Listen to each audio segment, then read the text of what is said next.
Oo, aminado naman ako sa sarili ko. Wala akong pinag-aralan, kaya construction lang ang kaya kong trabaho. Pero itong construction na sinasabi mo, marangal 'to at wala akong tinatapakan na tao rito. Mahirap lang kasi magsalita sapagkat yung ibang tao ay mabilis manghusga. Kahit hindi mo pa kilala, huhusgahan ka na agad sa panlabas na anyo nila. Oo, construction lang 'to, pero wala akong inaapi rito, wala akong tinatapakan na tao dito. Yan lang ang masasabi ko sa inyo. Mahirap lang kasi maging mahirap eh. Hindi niyo naranasan ang magkayod. Dugot pawis ang kailangan.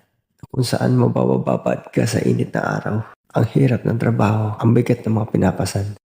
Di mo kasi naranasan. Dugot pawis ang puhunan. Kaya kung makapanghusga ka, ay ganun na lamang.